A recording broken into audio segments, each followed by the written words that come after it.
Hi guys, so this is my last video for Roxy's Journal of Stitchery 2025 Volume 8, and I wanted just to talk a little bit about what I'm going to do to finish it off. Now, I have these pieces of double gauze, and I saw the last, and you can't separate them, I saw the last Homely Home do a Cantha quilt, and she layered all of these fabrics, block print fabrics that she didn't like, inside as because you know how they, when they make a Cantha quilt, they can have 3 layers, they can have 2 layers, they can have 5 layers, and they're old sari silks, and they just lay them down on top of each other, turn the edges in, I tuck them under, and then just Cantha them all together. And there's no needle turning or turned edges except for the outside of the quilts. So I'm going to do something similar. However, I'm not Cantha quilting everything. So what I'm going to do is, I've got these multiple pieces. I'm actually I need to have a bigger space, but let's move this. And I'm going to lay this out as flat as I can. Now this is not quite big enough. So I'm going to just lay them on top of each other and pin it, is what my thought is. I'm going to do it a bit like a Cantha quilt. And where I have them overlaying, I will come in with my needle and whip stitch them together after I've quilted it. So then I'm going to have my quilt. Let me find where the bottom is. And this is going to, I'm going to pin it, I'll pin it all, like, do the basting pins. Now, let me just lift this and put it on top of. Oh, you can see my thing today. Now, why can you see that? You shouldn't be able to see that, but anyway, you can see that. Oh, I don't want it to tip. Let me put something there to weight it. It's not going to work. What can I weight it down with? What about this? That's better. Sorry guys for jigging you about. So I'm going to get my quilt then, and I'm thinking I don't know. I'm thinking I won't know until I do it, but then I get my quilt. Now come and lay it on top of my backing, not my batting. I'm not having any batting. It's going to go on top there, like that. And some edges, like this edge, I'm not going to turn under, and other edges, I think because I zoomed out, you can see it.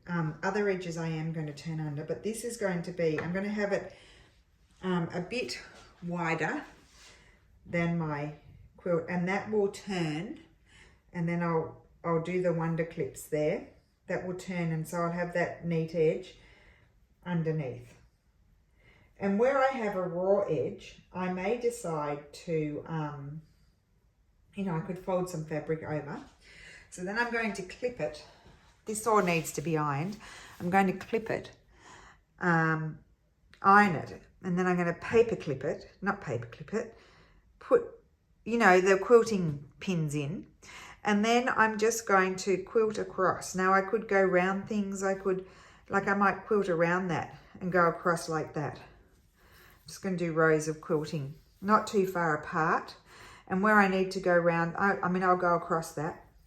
I won't go across my embroideries, but I will go in between the embroideries. And so and I'll go any sort of plain fabrics, all of these sorts of fabrics, they will all have the quilting thing through. And so I'm not going to pre-attach. Now this is as wide as my piece. So that's really good. So I just have to attach another piece at the top.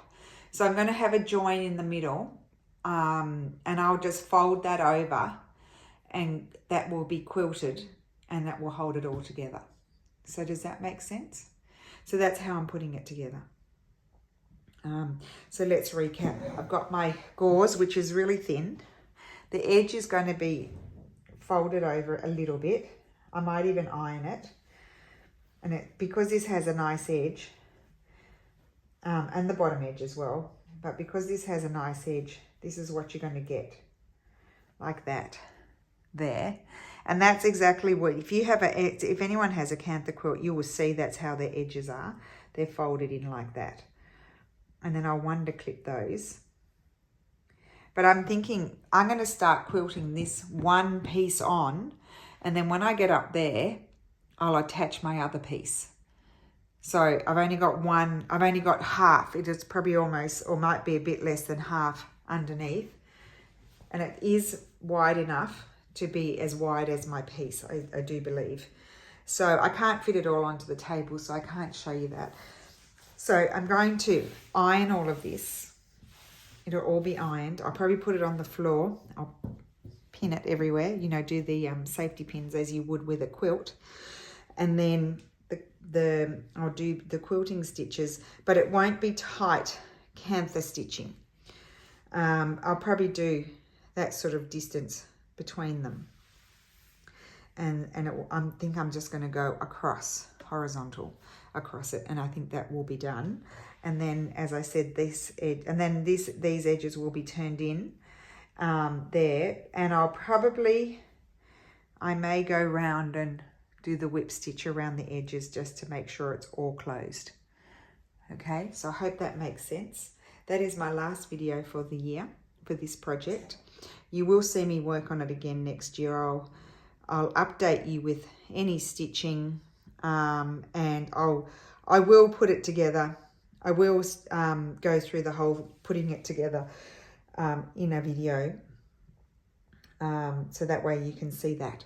So thank you so much for following us on this journey. We've really enjoyed it. We hope you have. We're going to now get into our smaller projects and be able to relax a little bit, I hope.